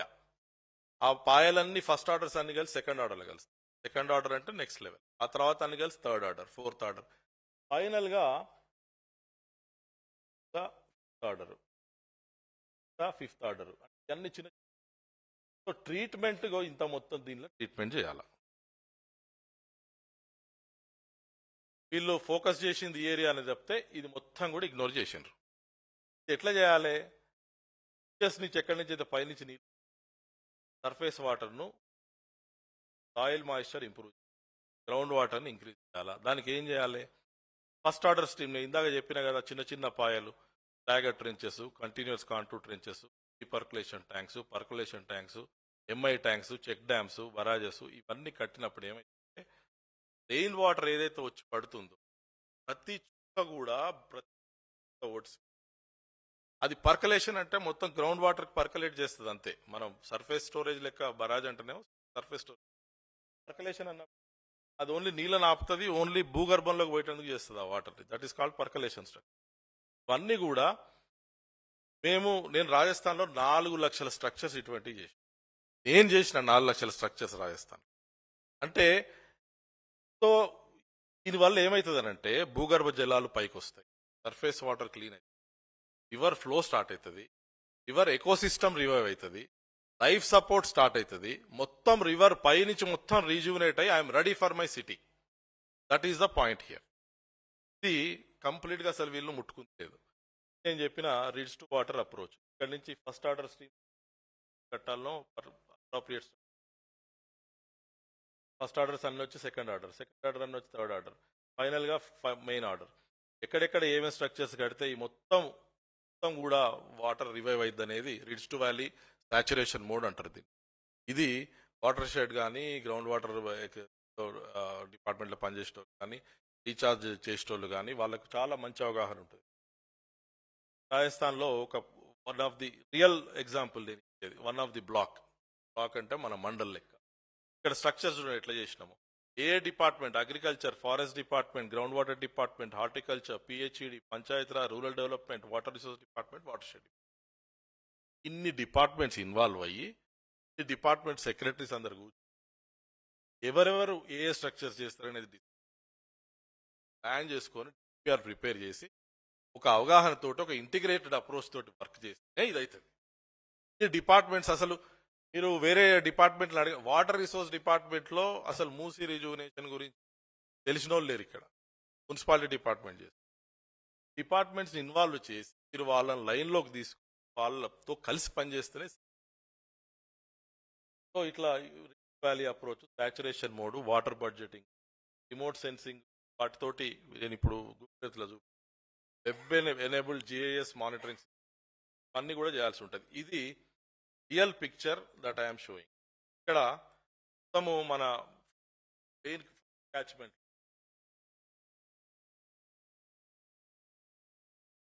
రెండు, మొత్తము first order stream, second order streams 6 ఉన్నాయి, థర్డ్ ఆర్డర్ స్ట్రీమ్స్ 4 ఉన్నాయి, ఫిఫ్త్ ఆర్డర్ స్ట్రీమ్స్ అంటే ఈసా మూసా మొత్తం కలిపి లెంత్ 1535 కిలో. అంటే మీకు అనిపిస్తుండొచ్చు ఇంత దూరం ఎట్లుంటుందని. ఫస్ట్ ఆర్డర్ స్ట్రీమ్సే మీరు 464 ఉన్నాయి, ఒక్కొక్కటి యావరేజ్గా 2 కిలోమీటర్లు వేసుకున్నా కానీ 800 కిలోమీటర్లు. ఇది నేను మొత్తం స్టడీ చేసి 3400 స్ట్రక్చర్స్ దీని మీద మనం కట్టొచ్చు. బహుశా ఒక 100-200 ఆల్రెడీ ఇంతకు ముందు డిపార్ట్మెంట్స్ గవర్నమెంట్ కనుక ముందు చేసినవి ఉంటే 100-200 ఉండొచ్చు, వాటిని రివైవ్ చేసుకోవాలి. అదర్వైజ్ ఈ 3400 స్ట్రక్చర్స్ కడితే కాస్ట్, అప్రాక్సిమేట్ కాస్ట్ ఎంత, 300 కోట్లు. రామన్న 1,50,000 కోట్లలో 300 కోట్లు అంటే 0.0000001%. క్యాలిక్యులేటర్ తీసి లెక్కేయండి. సో ఇది ఫస్ట్ స్ట్రీమ్ లో మనం చేయాల్సిన పని. సింపుల్. దీనికి లక్షల కోట్లు, దీనికి ఏందో మ్యాథమెటికల్ మోడలింగ్స్ అవసరం లేదు. ఇదంతా వెనతో పెట్టిన విద్య. ఇది అందరు చేస్తున్నారు అన్ని రాష్ట్రాలలో. మహారాష్ట్రలో కూడా ఇప్పుడు మేము మొదలు పెట్టినాం. అన్ని బీజేపీ పాలిత రాష్ట్రాలలో మాక్సిమం రాష్ట్రాలలో జరుగుతాం. ఇది మీకు నేను గూగుల్ ఎర్త్ లో నేను ప్రామిస్ చేసిన కాబట్టి గూగుల్ ఎర్త్ మీరు చూడండి. యాక్చువల్ పిక్చర్ గూగుల్ ఎర్త్ నుంచి తీసింది. ఇది యాక్చువల్ గూగుల్ ఎర్త్. ఇక్కడ నుంచి మీరు నావిగేట్ చేయొచ్చు, ఎక్కడికైనా నావిగేట్ చేయొచ్చు. సో ఈ కింది పోర్షన్కి ఇట్లా నావిగేట్ చేసుకొని ఇప్పుడు నేను కొన్ని ఇక్కడ మీకు కొన్ని ఇది ఉన్నాయి, చెక్ డ్యామ్స్ ఉన్నాయి, తర్వాత ఎంపీటీ ఉన్నది, ఇక్కడ ఎంపీటీ ఉన్నది చూడండి. ఈ ఎంపీటీ ఇక్కడ ఆల్రెడీ ఎగ్జిస్టింగ్ ఎంపీటీస్ ఉన్నాయి, mini percolation tanks. Ya. So ఇక్కడ ఎంఐ ట్యాంక్ ఉంది. ఈ ఎంఐ ట్యాంకు, ఇది ఎంఐ ట్యాంక్ ఇట్లుంటుంది, మైక్రో ఇరిగేషన్ ట్యాంకు. ఇట్లాంటి ఆల్రెడీ కొన్ని ఉన్నాయి. అవి కాకుండా అంటే నేను రియల్ డేటా చూపెడుతున్నా మీకు. ఇది మొత్తం ఫస్ట్ ఆర్డర్ కలర్ కోడ్ చూడండి. ఫస్ట్ ఆర్డర్ స్ట్రీమ్స్ ఒక colour red colour, yellow colour second order, third order green, fourth order light blue, fifth order thick blue. ఈ పోర్షన్ లో గనక ఈ 300-400 కోట్లు పెట్టి చేస్తే మీరు కరెక్ట్ పద్ధతిలో ఒక సిస్టమాటిక్ వేలో మీరు ఫస్ట్ సెక్షన్ పూర్తి చేసినట్టు. మీకు ఏది ఇంటర్మీడియట్ పాస్ అయిపోయి you are ready for your undergrad. So అది 12th చదవకుండా 30th క్లాస్ పోరు కదా ఎవరు. ఇది అంతే. సో ఇది నేను సమయాభావం వల్ల ఇది ఎక్కువ చూపెడతలేను. బట్ వీళ్ళు డిపిఆర్ కూడా ఇచ్చినట్టున్నారు 160 కోట్లట. 160 కోట్ల డిపిఆర్. మరి వాళ్ళు ఏం చేస్తున్నారో నాకు తెలియదు, కానీ ఇది మాత్రం లేదు డిపిఆర్. కనీసం ఇందులో 1/4 వంతు అందులో ఖర్చు కూడా అవసరం లేదు. ఖర్చు ఇటువంటి చేసేందుకు ఆల్మోస్ట్ ఈ ఫస్ట్ సెక్షన్ కి ఆల్రెడీ డిపిఆర్ తయారు చేసినట్టే. నేను ఇప్పుడు నా దగ్గరనే ఉంది డిపిఆర్. అడిగితే free of cost state BJP నుంచి మేము మా అధ్యక్షులు పర్మిషన్ తోటి స్టేట్ కి ఇచ్చేస్తా, ఫ్రీగా ఇస్తా, ఇవాళనే ఇస్తా, ప్రొవైడెడ్ ఆయన అప్రూవ్ చేస్తే. సో ఇది సెకండ్, ఇది థర్డ్ పోర్షన్, ఇది థర్డ్ సెక్షన్. ఇక సెకండ్ సెక్షన్ కి వస్తా, అసలు భాగవతం అక్కడ బయట పెడతా. ఇది మూసి, ఇది చూడండి, ఇది మూసి ఇక్కడ నుంచి ఇట్లా పోతా ఉంది. సో ఇవన్నీ కూడా వాటర్ బాడీస్ చూడండి ఎంత క్లియర్గా ఉన్నాయో ఇవన్నీ. ఎగ్జిస్టింగ్ ట్యాంక్స్ ఇవన్నీ మన ఏరియాలో యాదాద్రి భువనగిరి నల్గొండ. సో సఫర్ అయ్యేది వీళ్ళను బయటపడేయాలి సఫరింగ్లోకి వెళ్ళి. నెక్స్ట్ అసలు కథ ఇప్పుడు చెప్తా. ఇక nothing planned in upper catchment of the nothing planned in the lower catchment of Musi. Nothing. DPR of the state government ను చదివినాక చూసినాక నేను చెప్తున్నా. వాళ్ళ డిపిఆర్ మొన్న వాళ్ళు ప్రజెంట్ చేసినారు కదా, దాన్ని చూసి దాన్ని పెరుగు చేసినాకనే చెప్తున్నా. సెకండ్ సెక్షన్ ఏదైతే రివర్ ఫ్రంట్ డెవలప్మెంట్ అంటున్నారో దానిలో చాలా గ్యాప్స్ ఉన్నాయి. అవి కూడా చెప్తాను నెక్స్ట్ ఫ్యూ స్లైడ్స్ లో. క్లారిటీ లేదు చాలా వాటిల్లో. సో ఈ ఎమోజీ ఏదైతే ఉందో that reflects hour situation. Unfortunately అది జోక్ అనిపిస్తుండొచ్చు కానీ but it's not a joke, that is a real situation. మనం ఉన్న సిచ్యువేషన్ లో అసలు డిపిఆర్ తయారు చేసేటోళ్ళు కానీ లేకపోతే ఇంప్లిమెంట్ చేసేటోళ్ళు బేసిక్ థింగ్స్ అవాయిడ్ చేస్తే the cruel game you are playing on people's lives, spending so much of public exchequer and doing nothing. I am writing that with complete authority on the subject. Nothing in first and second, third strata. Only second stage lo వాళ్ళు చేసిన mistakes కూడా I'll show. So ఈ cascade dependency problem అంటే ఏంటంటే ఇది చాలా quick గా చెప్తాను. Upper catchment sets the river base line. అంటే మీరు ఎఫారెస్టేషన్ చేసి సిల్టీ ఫ్లోస్ తగ్గించి అక్కడ పైన కూడా ఎస్టీపీస్ పెట్టి ఆ 90 కిలోమీటర్లు వికారాబాద్ నుంచి హైదరాబాద్కు వచ్చేది మీరు ఎస్టీపీ లేకపోతే అక్కడ కూడా ఏదైతే స్టోరేజ్ వస్తుందో రివర్లకు అది వచ్చి ఉస్మాన్ సాగర్ హిమాయత్ సాగర్లో పడితే అది నదిలనే కింద పోతుంది కదా. మీరు ఎస్టీపీలు అయితే కడదాం అనుకుంటున్నారు హైదరాబాద్లో, అవి ఈ 55 కిలోమీటర్ స్ట్రెచ్ లో వచ్చేటి పట్టుకొని ఎస్టీపీలో క్లియర్ చేస్తామంటున్నారు. పైనుంచి వచ్చేవాటి సంగతి ఏంది, పైన ఎస్టీపీల సంగతి ఏంది? సో ఇదంతా కూడా చేసుకోవాలా, క్యాచ్మెంట్ ఏరియా ట్రీట్మెంట్ చేసుకోవాలా. ఫెయిల్యూర్ అయితే కనుక లో ఫ్లో వాటర్ రివర్ ఇది ఆల్రెడీ ఇది జరగబోతుంది. ఒకవేళ వాళ్ళు కనుక ఈ ఫస్ట్ స్ట్రెచ్ లో కనుక ఏం చేయకపోతే మీరు ఈ పోర్షన్ లో ఏ చేసినా గానీ ఇక్కడి నుంచి కనుక ఇక్కడి నుంచి మీరు బయట నుంచి వచ్చేటి ఆపుతామని చూస్తున్నారు, లోపల నుంచి వచ్చేవాటి సంగతి అది ఈ ఫెయిల్యూర్. Second critical intervention. ఇది నెక్స్ట్ స్లైడ్స్ లో చెప్తా ఏ విధంగా మిస్టేక్స్ ఉన్నాయో. థర్డ్ది మోస్ట్ వల్నరబుల్. మొత్తము they bear the cumulative impacts with limited capacity through wetlands and flood plains only you can natural polishing system అంటారు దాన్ని. టాక్సిన్స్ ని ఏదైతే విషపూరితమై ఉన్నదో అక్కడ కలుషితమైన నీళ్లు మీరు వెళ్ళి చూడండి. అసలు అంటే ఎన్నో ఏళ్ళ నుంచి మనం మాట్లాడతాము. నాగోల్ దాటి నల్గొండ వైపు వెళ్ళి ఎక్కడైనా ఒక ఊరికి పోయి ఈ పైప్ లైన్ సిస్టమ్ లోంచి వచ్చే నీళ్లు కాకుండా అక్కడ ఉన్న లోకల్ గా పాపం పీపుల్ ఎవరైతే అక్కడ పోయి ట్యాంకులలో నీళ్లు తోడుకొని తాగుతారో ఒకసారి తాగి చూడండి. ఒక్కసారి తాగితే 4 రోజులు లేవరు, మొత్తం బాడీ అంతా ఇదైపోయి ఉంటుంది. అంటే they are the people for suffering. So మళ్ళీ అగైన్ మీకు ప్రెషర్ గా మళ్ళీ పోయింది ఇది పోయింది. ఇక్కడ కూడా నెక్స్ట్ చూద్దాం. ఇది డిపిఆర్ లో 55 కిలోమీటర్ స్ట్రెచ్ లో వాళ్ళు చెప్పిన stretch 1, zone 1, zone 3, zone 4, zone 5. ఈ ఫస్ట్ జోన్ 21 కిలోమీటర్స్ అన్నారు, ఉస్మాన్ సాగర్ హిమాయత్ సాగర్ నుంచి బాపుఘాట్ వరకు. తర్వాత ఇది 2, 3, 4, 5. పోనీ ప్లానింగ్ ఈ 55 కిలోమీటర్స్ కన్నా కాంప్రహెన్సివ్ గా హోలిస్టిక్ గా చేసినరా? అది లేదు. జోన్ 2, జోన్ 3, జోన్ 4, జోన్ 5 ఇప్పుడు కాదట, తర్వాత ఓన్లీ జోన్ 1. అట్లా నడవదు. మీరు మొత్తం ప్లాన్ చేసినప్పుడు సిటీలో ఉన్న అన్ని నాలాస్ ని స్టడీ చేసి ఏ నాలా ఎక్కడికి పోతుంది, ఏ నాలా కాన్ఫ్లుయెన్స్ ఎక్కడికి వస్తుంది. ఇంకొకటి మీరు చెప్పండి, అది మీ ఎవరికైనా తెలిసిందే, అది అనాథరైజ్డ్ కన్స్ట్రక్షన్స్ లేకపోతే పర్మిటెడ్ లేని కన్స్ట్రక్షన్స్ సిటీలో, ఈ సిటీనే కాదు ఏ సిటీ అయినా కానీ 50-60% ఉంటుంది. ఎందుకంటే తర్వాత బీఆర్ఎస్లు అంటే పర్మిషన్ తీసుకొని కట్టుకుంటారు, నేను కాదంటలేను. సివరేజ్ సిస్టమ్ ఉండదు, ఎందుకంటే దానికి వాడు పైప్ లైన్ వేయాలి, పైప్ లైన్ కట్టాలి, ఆ పైప్ లైన్ తీసుకుపోయి వేయాలి, ఇవన్నీ టైం పడుతుంది. మీరు కనెక్టెడ్ ఏదైతే కనెక్టెడ్ అయి ఉన్నాయో వాటిని ఎస్టీపీస్ తీసుకుపోతారు, బాగానే ఉంది. కనెక్టెడ్ కాని వాటి సంగతి ఏంది? సెప్టిక్ ట్యాంక్స్ పెట్టుకొని ఎంతమంది ఉన్నారు, వాళ్ళ మీరు అవన్నీ ఎస్టీపీకి తీసుకపోలేరు కదా. అందుకనే సిటీ ప్లానింగ్ ఉండాలా. నేను జోన్ 1 మాత్రం ఇక్కడ వరకు చేస్తా, బ్యూటిఫికేషన్ పౌడర్ కూడా అసలు చచ్చిపోయిన బాడీకి పౌడర్ పూస్తుంది. ఆ పౌడర్ కూడా ఒక బుగ్గకు పూస్తా ఇంకో బుగ్గకు పూయా అంటే అది నడుస్తుందా? అట్లుంది. ఎందుకంటే భాషలో నేను చెప్పలేను. This is what they are trying to do.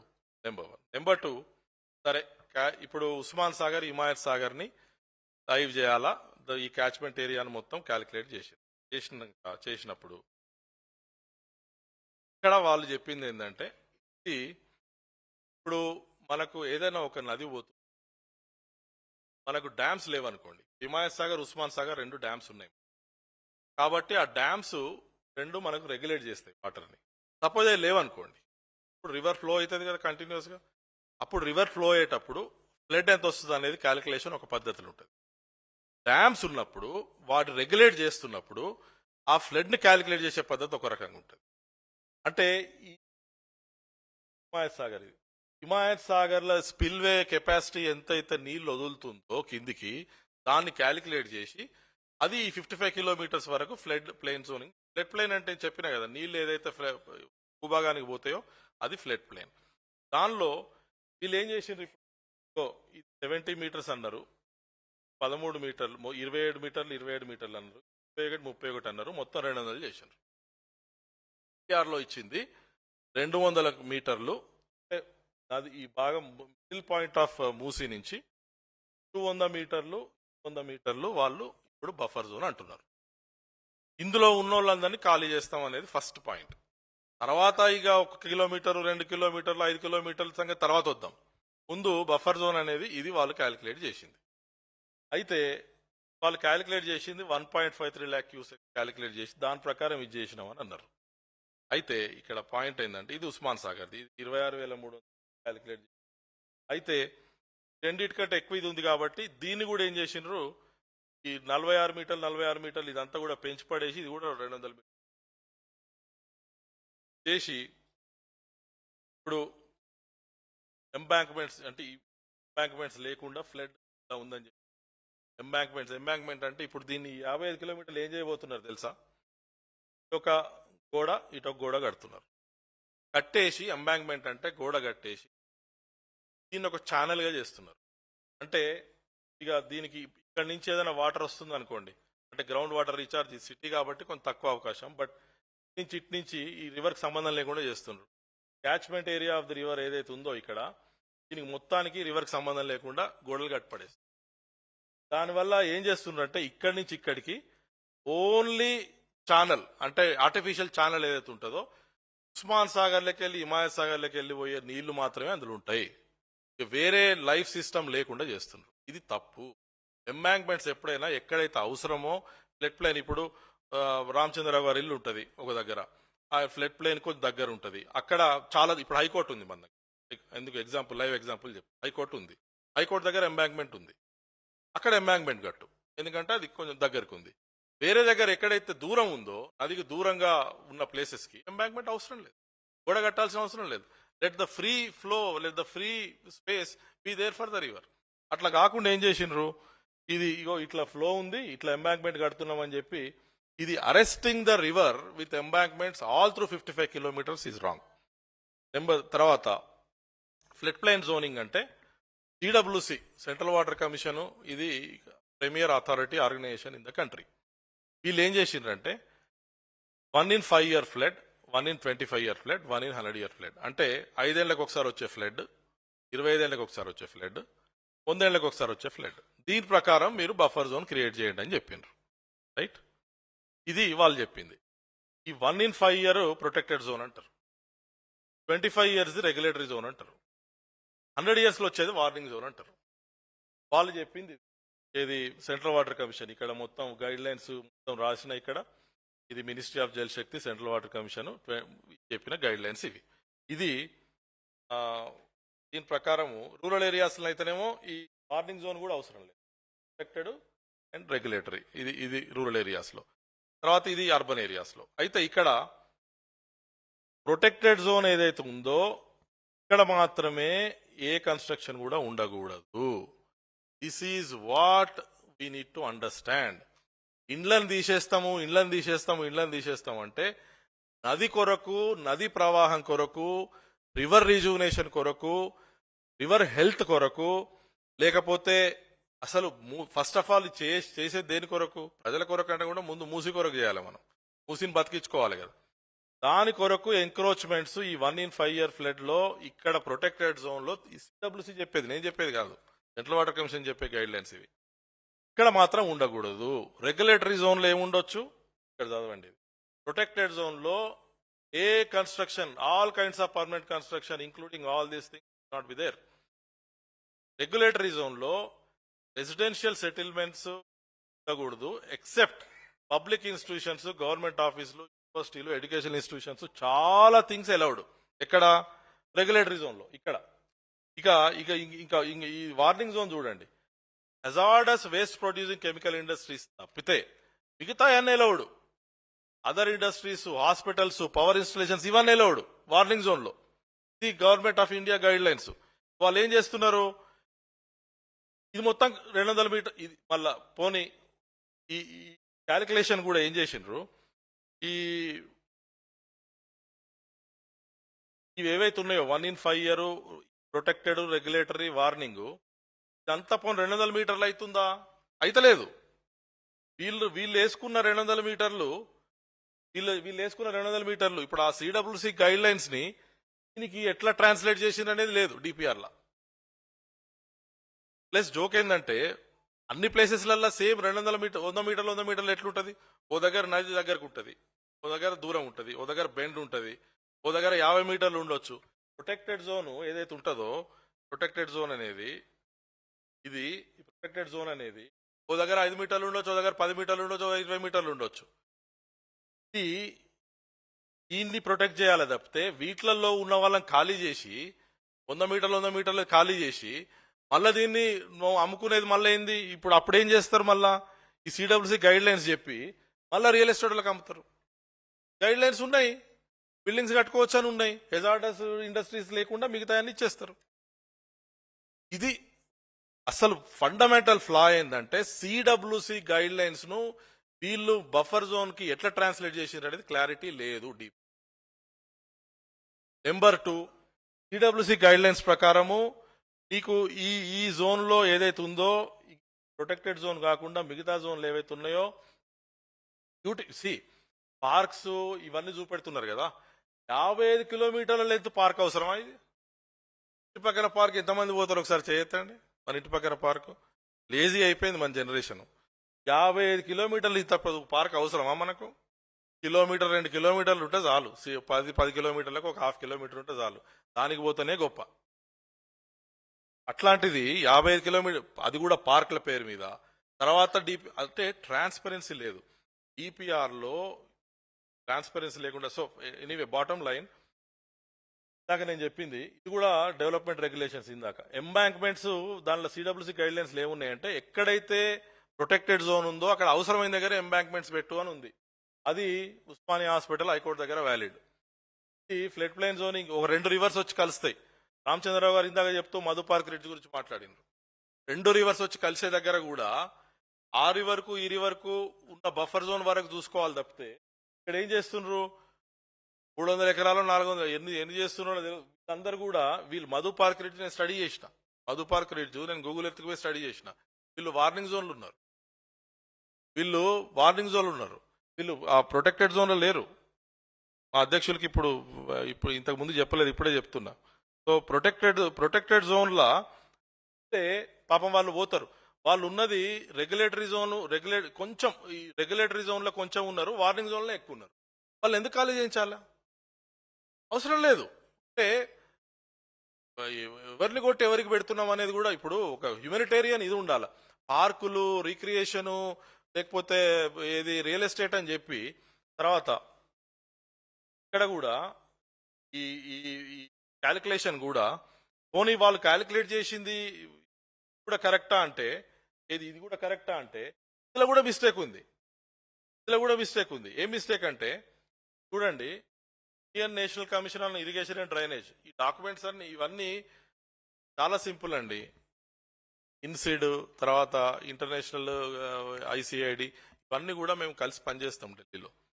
So వాళ్ళ డేటా అనేది వాళ్ళు ఇచ్చేది 100కు 110% కరెక్ట్ ఉంటుంది.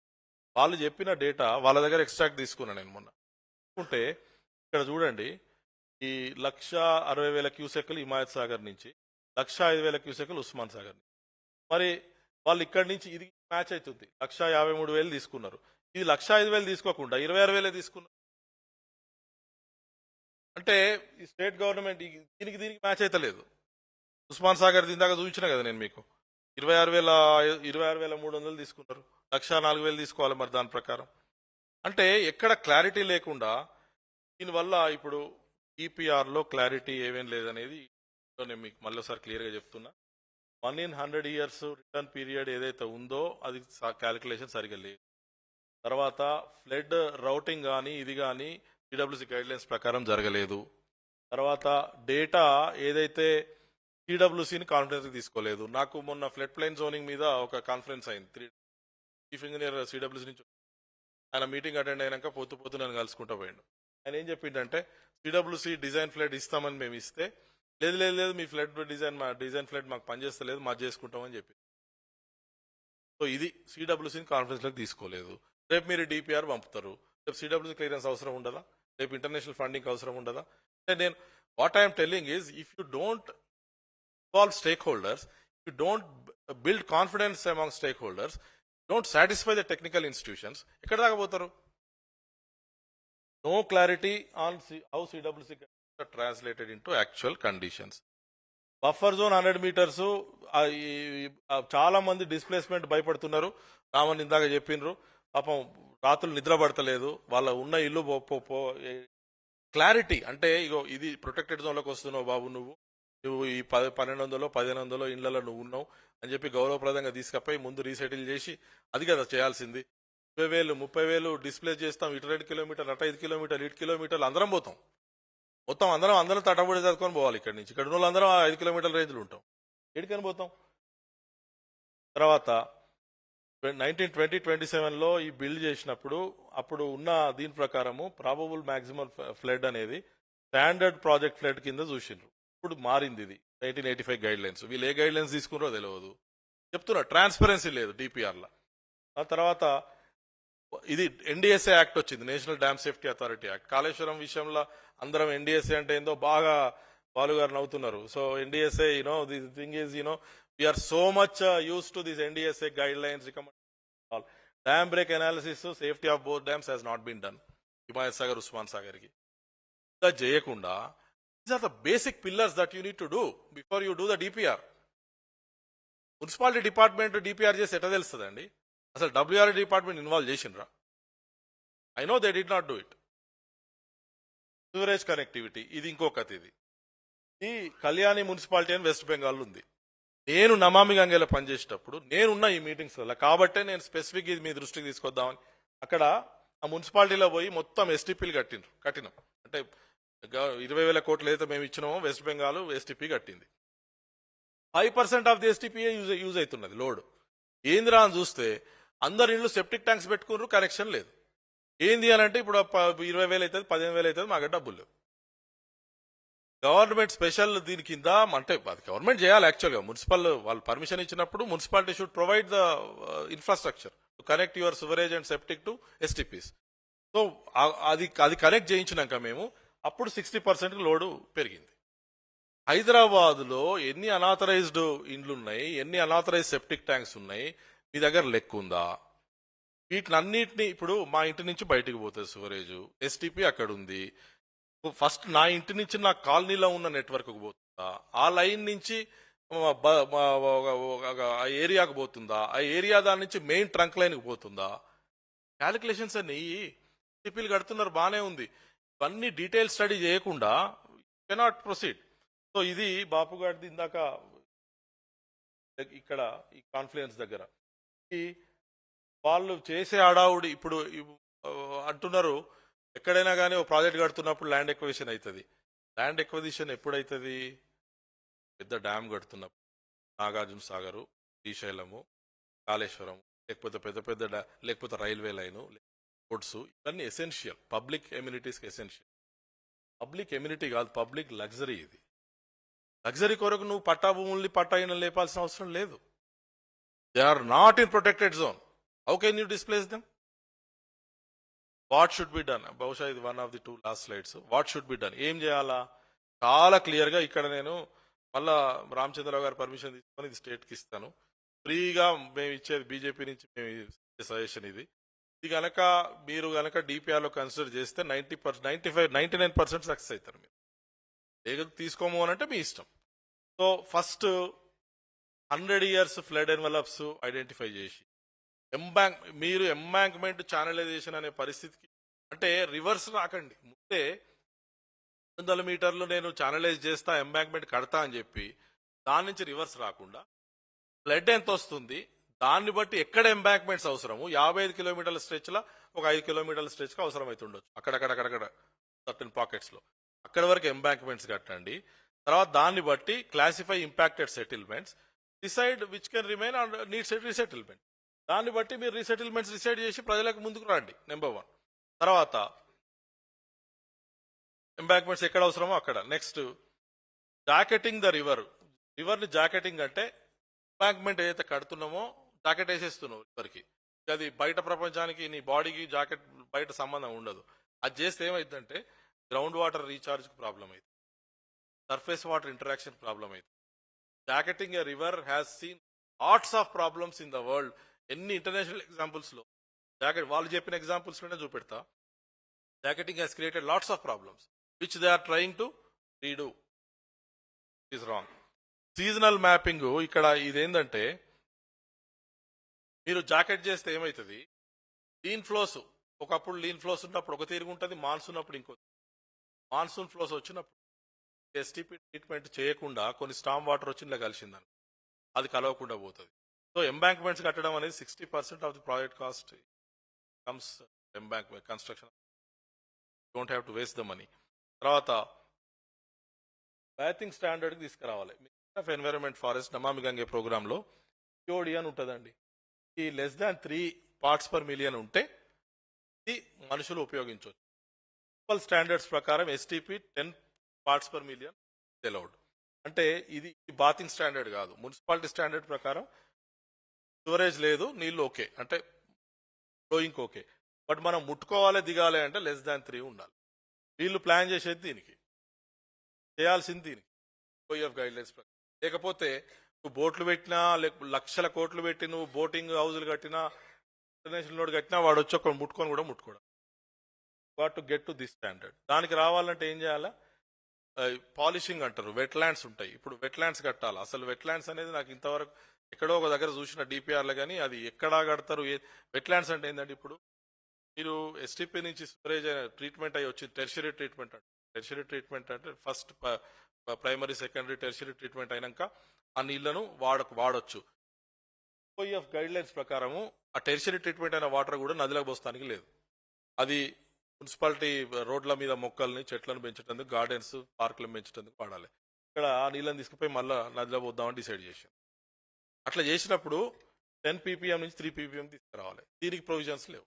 ఏం చేయాలి, దీనికి న్యాచురల్ వెట్ ల్యాండ్స్ బిల్డ్ చేయాలి. సైడ్ మీద న్యాచురల్ వెట్ ల్యాండ్స్లోకి వెళ్ళి వాటర్ పోతుంది. పోయినప్పుడు అది 10 నుంచి 3కి దానంతట అదే సర్దుకుంటుంది. సో అది లేదు. సో ఇక్కడ ఫైనల్ గా ఇంటర్సెప్షన్ నెట్వర్క్ అంటే నదికి పొడుగుతా ఒక ఇంటర్సెప్షన్ నెట్వర్క్ పెట్టి ఏ లైన్ వచ్చినా కానీ అది ఇంటర్సెప్ట్ చేసి ఎస్టీపీకి. కానీ లీన్ ఫ్లోస్ అప్పుడు అంటే మామూలుగా వర్షాలు బాగా పడని టైంలో అది పనిచేస్తుంది. సపోజ్ బాగా వర్షం వచ్చి మాన్సూన్ ఫ్లోస్ బాగా వచ్చినాయి అనుకోండి, నువ్వు అన్ని నీళ్లను డైవర్ట్ చేయలేవు ఎస్టీపీకి. అట్లాంటప్పుడు నువ్వు ఇందాక నేను చెప్పినట్టు అనాథరైజ్ కాలనీస్ సివరేజ్ ఏం చేస్తావు, సో దానికి లెక్కలేవు. సో ఇదంతా కూడా అందుకనే క్లారిటీ తీసుకురాంది, ఈ కన్విన్స్ చేయండి, అందరు స్టేక్ హోల్డర్స్ ను పిలిచి కూర్చోబెట్టి ఇచ్చేయండి. మీరు ఓన్లీ రియల్ ఎస్టేట్ కొరకే చేస్తున్నాం అనేది కాకుండా అందరు స్టేక్ హోల్డర్స్ కొరకు చేస్తున్నాం అనేది కన్విన్స్ చేస్తేనే ప్రజల్ని నమ్ముతారు ఈ ప్రాజెక్ట్ ముందుకు. స్టేక్ హోల్డర్ పార్టిసిపేషన్ లేనిది చాలా కష్టం. ప్రాజెక్ట్స్ ఎన్నో చూసింది దేశం కానీ ప్రపంచం కానీ. 90% ఆఫ్ ది